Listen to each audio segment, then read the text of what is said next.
Howdy, peeps. Today, we're going to talk about meal prep. Join the Journey Radio starts right now.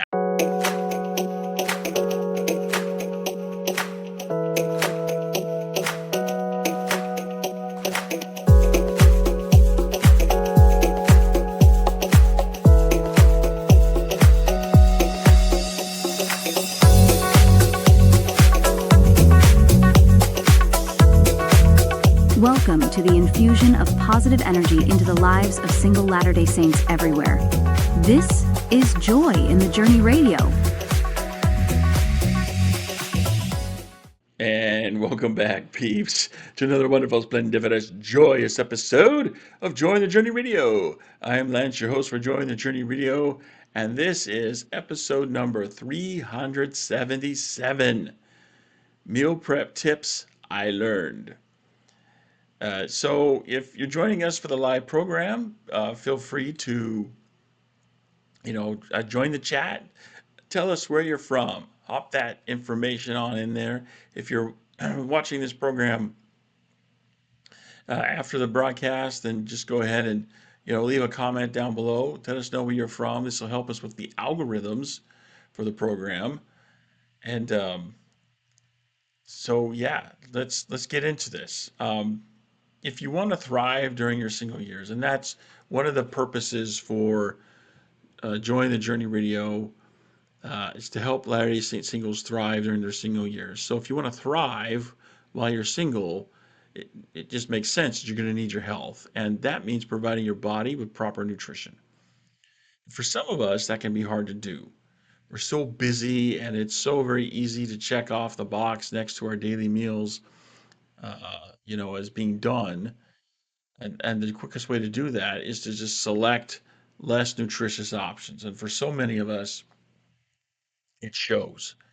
It affects other areas of our lives, not just our physical health. So, so much for thriving with that set up, right? We could turn that around, though, where we do it by identifying and then tackling the root cause of the problem. I think for many of us, the root cause of the problem is convenience. And I know I fall into that convenience trap quite a bit. We know that meals made at home tend to be more nutritious. We know that recipes for meals that taste great and provide the nutrient fuels our body need are available.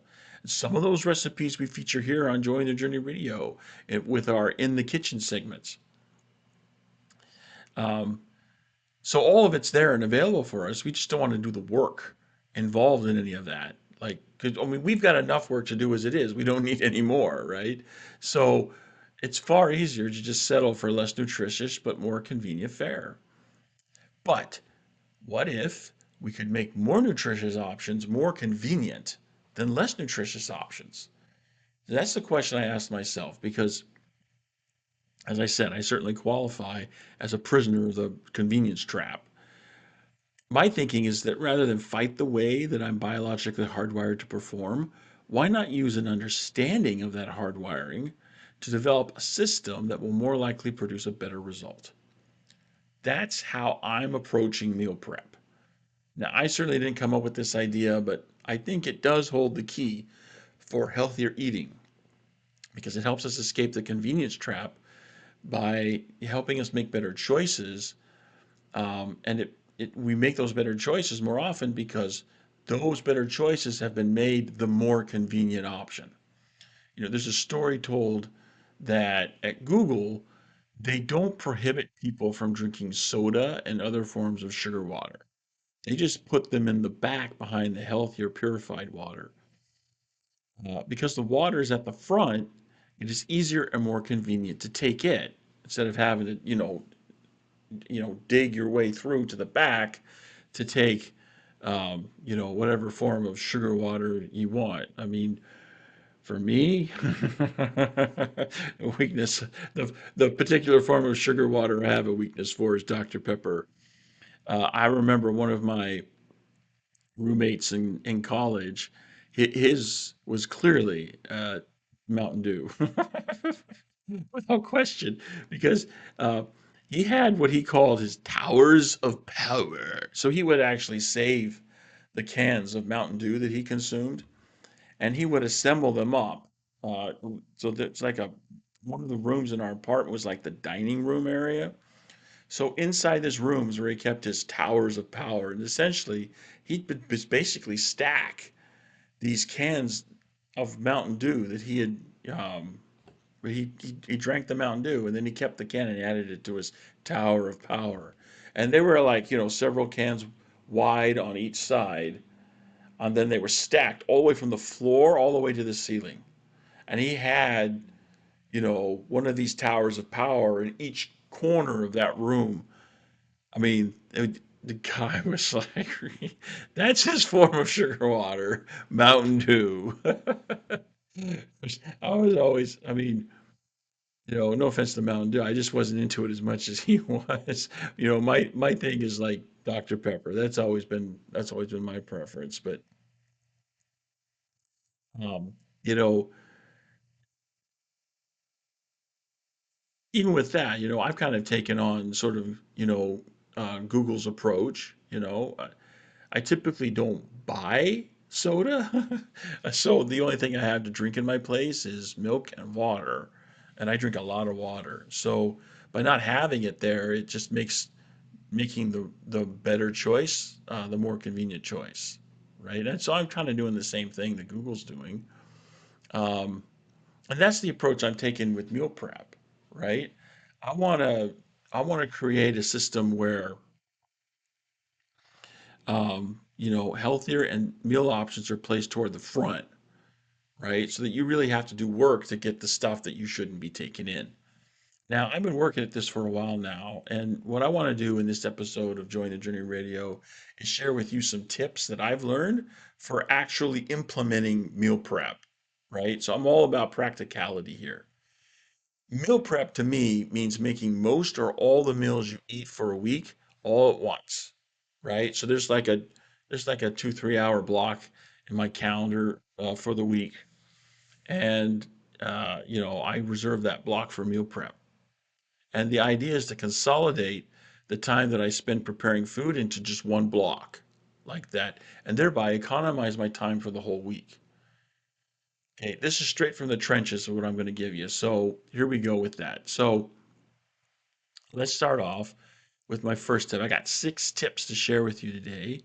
And so the first tip that I have to share with you is a pretty simple one. And it's kind of obvious when you think about it, but I'll just share with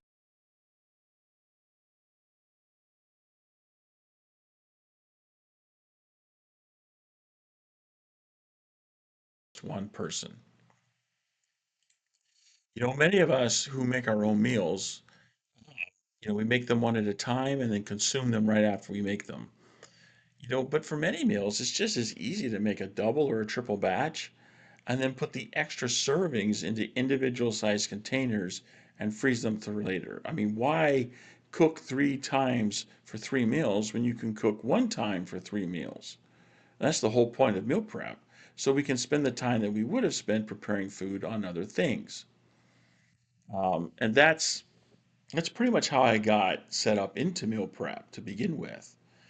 For quite a while, I have been making food in batches, and then I'm going to eat one serving of what I make, and then the other servings in the batch that I didn't eat, I just put them into individual sized containers and then put them in the freezer, and then I can take them out and eat them as I need to. So it really economizes my time that way, and it makes it super easy to because I mean, think about it. It's like most of the convenience food is frozen anyway.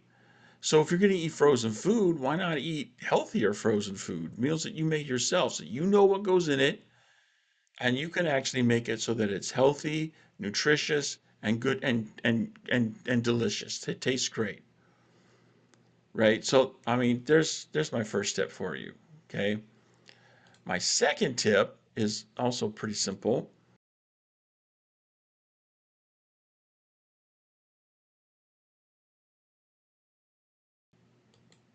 So I use glass containers for everything because I actually think plastic leaks chemicals into the food that's stored in them. And this is especially true when you heat them in the microwave, right? Because essentially what you're getting is it's diffusion, reaction. So the chemicals are diffusing from the plastic into the food.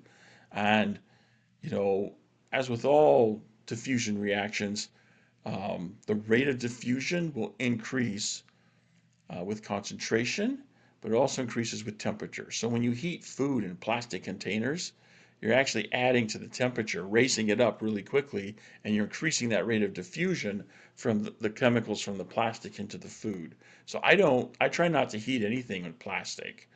Um, and that's why part of the reason why I use glass containers, because I'm just going to um, put them into the freezer, and then actually um, I can actually heat them up in the glass containers. So I have here an example of some of the glass containers I use. So if I could just kind of get this around here, and so I got my little lunch pack here, and then you'll see that like the glass containers I use fit really nicely inside this little lunch pack here. So I'm just gonna open this up here, and this is real nice. So I have these round Pyrex, those things, and then I also have these square containers here. So here's what I'm looking at. So these containers I use for actual larger meals. So if I just kind of open this up, kind of give you an idea of what I'm doing with it, right? So I got this little glass container, and so what I do with it is I'll just fill like half of it with usually some type of meat with rice. So recently for meal prep, I made some fish, and so and I just put Old Bay seasoning on it because I mean here in Maryland, everyone uses Old Bay on everything, right? So, and it's really easy, right? You just spray, just put some aluminum foil down on a baking sheet, spray with olive oil, and then I put down the fish fillets. Um, I like washing them after I take them out of the package just to make sure that they're actually a little bit cleaner. And then I'm just going to put that there on the uh, put them there on the baking tray, and then spray again with olive oil, and then sprinkle on the Old Bay seasoning. So then that's like half, and then the other half I reserve for vegetables, right? And so then when I can just heat this right in the microwave, take it out, and it serves out really nice, right? And the same thing with these other containers, right? These containers, little glass containers, like I usually reserve these for meals that are like all in one. So I'm talking about stuff like casseroles, things like shepherd's pie, um, these types of dishes where you've you're not separating things out. It's just all kind of mixed together and just put it all in this nice little container. And the way I heat them up is I actually put them. Yes, I actually got. I do have it actually. So I got these little. These are just little paper bowls, right? And so I have three of them. So here's well, actually, there's four of them here. So I just usually take two, put them on the bottom, and then the meal that I'm eating is going here inside the mid container, and then I'll put this on top for a cover. So then I've got these little edges here that hang on. The paper doesn't heat up the way the glass does in the microwave. So I can heat this until it's done, right? And then I've got these nice little edges here on the paper bowls to carry the hot glass dish in out of the microwave as many times as I need to. 'Cause sometimes you heat it up partially and stir it up a little bit, and then put it back in to finish cooking. So I can actually take these, and it's a nice little convenient thing to carry, and because I've got this little thing on top, it prevents splatter in my microwave, so it keeps it clean. And then if I just get too much splatter on one of these things, it's just a paper bowl. I just toss it out and get a new one. Start over again with brand new paper bowls. So, I mean, this system works very, very well for me. And the tip that I had was to use masking tape. So I've noticed, I mean, when I started out, I was actually putting masking tape on the lid, right? But if you're going to put masking tape on the lid and then you're stacking these bowls up on top, you kind of have to dig around to see what's going on with, what meals do you have where? And what I found is that if you put a piece of masking tape along the side and then use a magic marker to write on the tape, right? So when I heat the meal up, I just take the tape off, and when it's sitting there in my freezer, I've got all these stacked, and I've got masking tape showing on the outside, so it's really easy to look and see, okay, what do I have? How many of that meal do I have? Where's it all at? And to assess what it is you have without having to dig around to figure out what you got. So that's something that I do, and it works extremely well for me. I recommend it. Okay, now whatever material you select for your container, if you want to use plastic containers, I mean, go ahead and go for it. I personally don't use it because when I made the switch to glass containers when I was recovering from my surgery, um, I felt a noticeable difference in my body when I was eating food from the glass containers as opposed to the plastic containers. I felt a noticeable difference in my body. So I'm sold on using the glass containers. But hey, if you want to use the plastic, I mean, that worked for you, go for it, right? Um, so so yeah. And I use the masking tape. Um, in addition to being very functional, it's very quick to implement. It's very easy to implement. It's also very cost effective. I mean, a magic marker and masking tape, a whole roll of masking tape is pretty cheap. And it'll take you a while to go through a whole roll if you reserve it for just this one purpose here. So yeah, that's my second tip is to use the masking tape. Tip number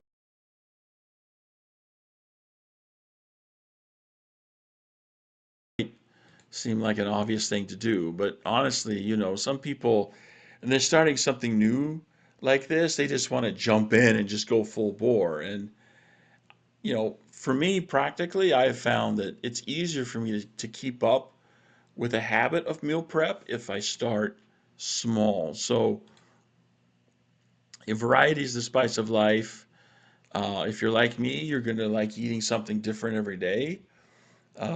Eating the same thing every day gets boring very quickly. Unless, of course, it's biscuits and gravy. Maybe that's just me, right? I remember when I was actually transitioning from being an undergraduate. I just graduated and I was transitioning into graduate school to do my master's degree. And that summer, there was a little snafu with the accounting department in the department. So I wasn't getting a paycheck, and times were getting tight. And it got to the point where I only had enough money to buy flour, and I spent a little money on some sausage for some seasoning, and I was eating biscuits and gravy every day. It was great. It was great. So um, yeah, but I mean, normally I want variety, and if you're anything like that, then you're gonna want variety too. So the first time you attempt to make all your meals for the week on just one day of the week, you might feel overwhelmed because you're thinking you got to make all these different meals. Um, so maybe just the thought of making your meals for a week in the same day is overwhelming you. And that's why I say start small, right? You're starting out with the meal prep, just try making just one meal that you eat 3 to 4 times during the week, right? And then you can um, prepare the rest of your meals as you otherwise would, right? And then, once you get with that, then move it up a notch, right? Make 2 meals, right? And then move it up to 3 meals. I mean, you'll find, I mean, once you get this thing going, that it's not as hard or overwhelming as you might think it is at first. But, if you do feel overwhelmed with it, just start small, right? And by starting in this way, you can begin to stagger the meals you make so that what you prep this week will take you a month or more to work through completely. Like, for example, many of the casseroles that I make, provide 6 servings. So with plenty of options for other meals in my freezer, I can eat one serving this week, and then I eat one or two the next week, and so on. It does take time. It takes time to build up to that. And how meal prep will actually work best for you is something you're not going to know until you actually start doing it. So, my tip is start small so you can better get your arms around it and work with it so that it works for you. Okay, so tip number 4,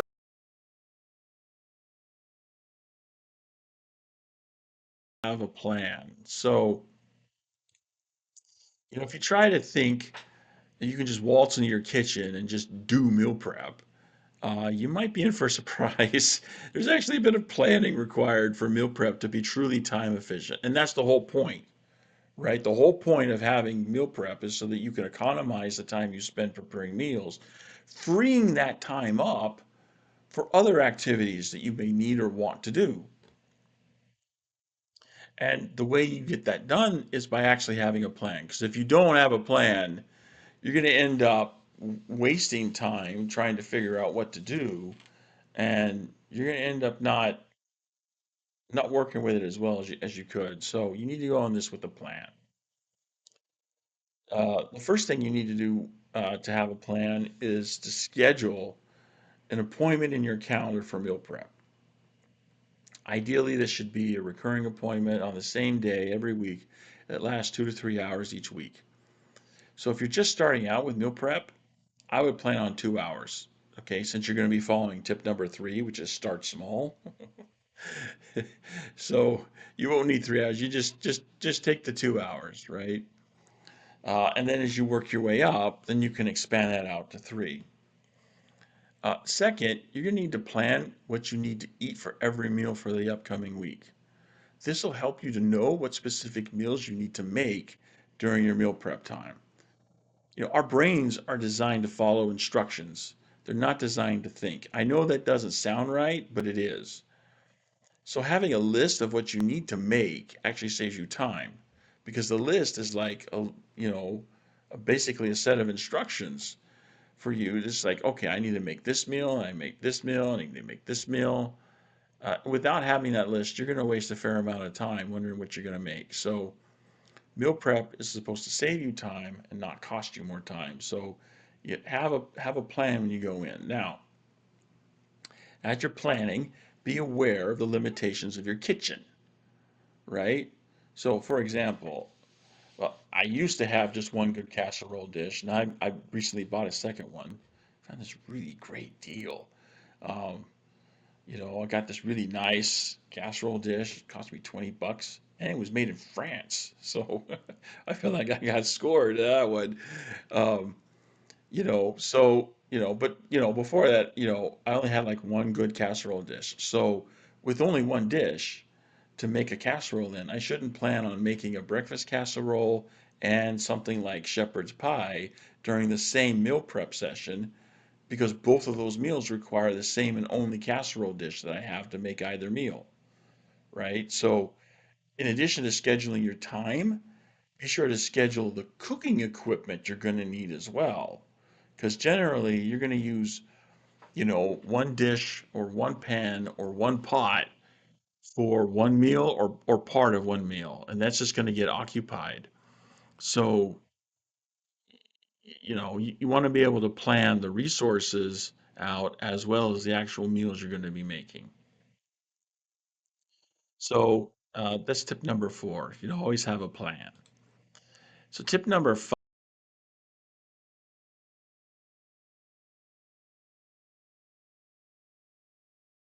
a really important tip that I didn't actually I didn't actually think about this going into it, but as I started to actually execute on meal prep, I've found that this is actually very, very valuable. So, and it may be that this is just a tip for single men. So if you ladies are kind of rolling your eyes with this one, you know, feel free to just ignore this. I'm not going to be offended or hurt at all. I've just noticed that sometimes, I see something in a grocery store and I think, hey, that would go really good to something I already have in my pantry. Or, hey, I could use this for making such and such meal. So I'll pick it up, but then it eventually spoils because I never got around to using it. This is especially true of fresh vegetables like tomatoes, peppers, celery, lettuce, as well as fresh fruit like bananas and lemons. Um, Planning my meals for each week, okay, like, previous tip, always have a plan. Planning my meals for each week doesn't always resolve that issue because um, what ends up happening is I'll have multiple items that need to be used up before they spoil, but not so many free slots on my meal schedule. So what I have found that works best for me is doing my shopping right before my meal prep session, right? So I'm going to have a plan in hand of what meals I'm going to be preparing for meal prep. And then from that plan, I can then compare what do I need to make these meals? What do I already have in my kitchen? And then, compare the two and then figure out, okay, what do I need to put on my grocery list? And then I have a grocery list in hand for the meals that, for stuff I don't already have in my kitchen or pantry. I'm going to go to the grocery store, obviously, and get the items on the list. But if I go to the grocery store on the same day that I do meal prep, but before I do meal prep, right, um, I'm going to bring those items home from the grocery store, and then I'm not going to put them somewhere where they just set and spoil. Instead, I'm going to use them right then and there to make the meals that I will then freeze. So I'm not wasting any food. Nothing spoils. There's no waste. And the best part about this is that it's actually easier for my shopping list to contain only the items that I absolutely need, and that saves me even more money. So I highly recommend, going to the grocery store just as close as you can to the time when you're actually doing meal prep. So, tip number six. This is my last tip for you for the meal prep.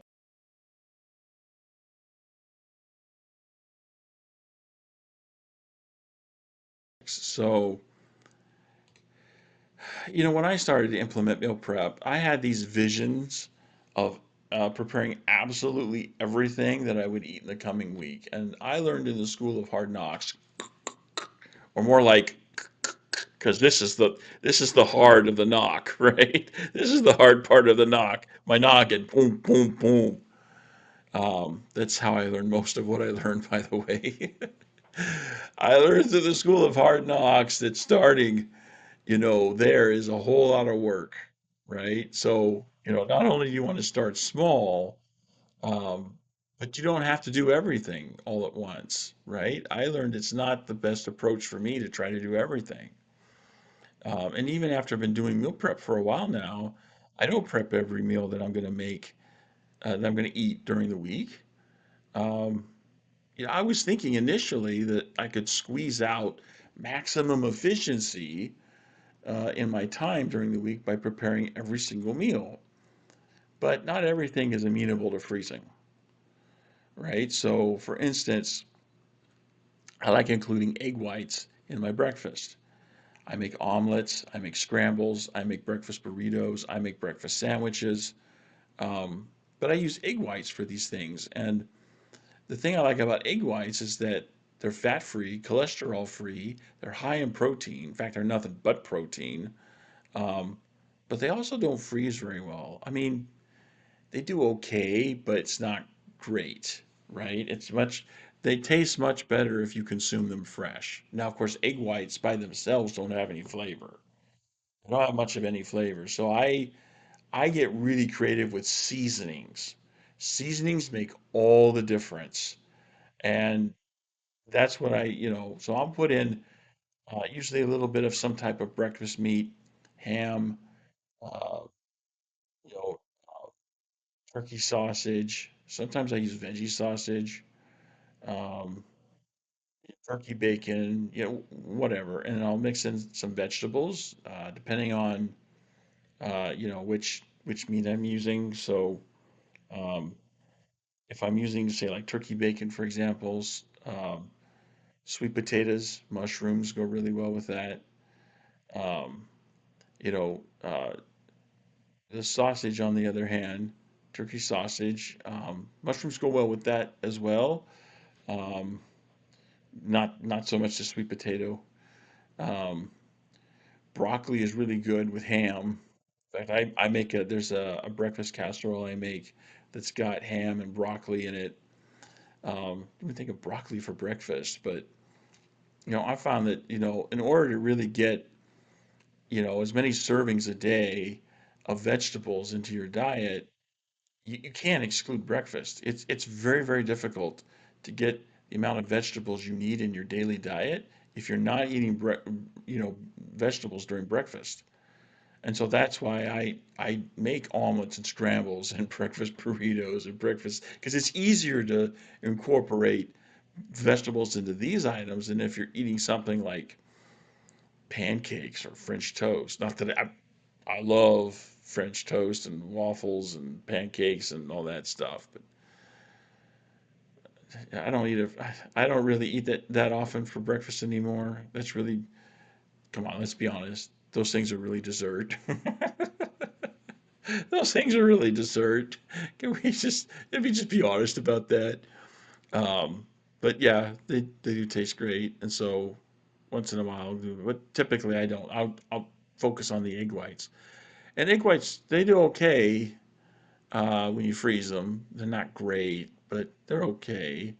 But they're much better consumed fresh. So I don't include breakfast in my weekly meal prep session. I just focus on the other meals for the day.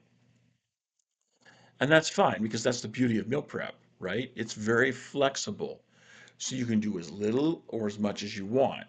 You don't have to put everything in the freezer when you're done either. Typically, if I'm going to eat an individual portion within a day or two after meal prep, I ain't putting it in the refrigerator. I'm not putting it in the freezer. I'm going to put it in the refrigerator.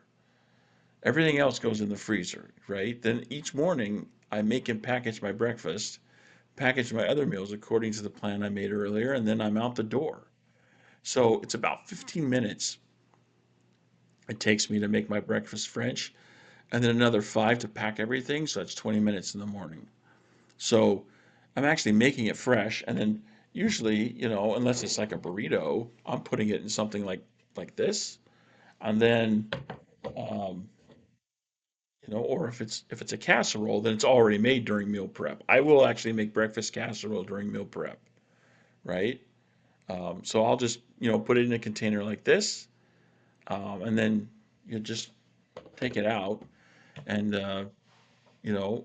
but if I'm making it fresh, it takes about 15 minutes, and then it just takes about 5 minutes to pack everything. So it's 20 minutes in the morning, and I'll just go this and take it wherever I'm going, and then I'll just eat it there and then be done with it, right? To me, that's the best part about meal prep. I love the time savings. Before I was doing meal prep, I would actually spend about 30 minutes um, preparing each meal that I consumed, and often longer because I usually didn't have a plan. So, about a third of those I would eat as leftovers later. So, when I sit down and do the math with the leftovers, I'm spending about 7 hours a week with cooking. So, now that I've moved to meal prep and I'm making most of the meals I make, in just a 2 or 3 hour time span, with 3 hours for meal prep, I'm saving 4 hours a week. That's half a standard workday that I'm saving every week. And I can apply that toward whatever I want, right? So to me, that's the best part about weekly meal prep is it really does save you time. So here again are the 6 tips that I have for meal prep. Tip number 1, it's just as easy, if not easier, to make a meal that feeds multiple people as it is for just one person. Okay, tip number 2, use masking tape and a marker to label your containers. Tip number 3, start small. Number 4, always have a plan. Tip number 5, try to do your shopping as close to meal prep time as you can. And tip number 6, you can prep as little or as much as you want. So you can use whatever tips will work for you. If some of these tips, are going to work for you, but others won't, just take what you can use and throw the rest away. It reminds me of a letter that I got from my grandfather when I was on my mission. My grandfather wasn't much of a writer. So the fact that I got a letter from him, and this came about halfway through my mission, I was really eager, when I got a letter from him because he doesn't really write that often. And it was a really short letter, as I remember, it's only about a couple pages. And I don't remember much of what he said, except I remember something he said at the very end. He said, I don't know if anything I've shared for you has been helpful to you, but if it has, keep it. Throw the rest away. And, that made an impression on me. And I've always taken that attitude with everything that I encounter. And, I'd recommend that for you. If something I've given you today has, going to be helpful for you, keep it. And if it's not going to be helpful for you, throw it out. Okay. No love lost on my end. I'm not judging. Uh, if you have other tips that work for you, that's great. But please, hey, go to the comments down below and share those tips with everyone so we can help more and more people, right? So that's pretty much all I got for you, peeps, for this episode of Join the Journey Radio. I hope it was helpful for you. Thanks to all of you for joining in. If you have something you'd like to say about what we've discussed today, please leave a comment down below. If you have a topic or question you'd like to see addressed, we're happy to help. Please, again, leave a comment down below. If there's something we can do to help you overcome the challenges of LDS singles life, then, yep, you got it. Leave a comment down below. There's also the contact page, jointhejourneyradio.com/contact. There you can find a form you can use to send us a message. That works as well. And as always, don't forget to like, subscribe, and share our content that you find helpful so that the algorithms can, push our content out to more LDS singles and help them thrive in their single life. So again, that's all we got for you for this episode of Join the Journey Radio.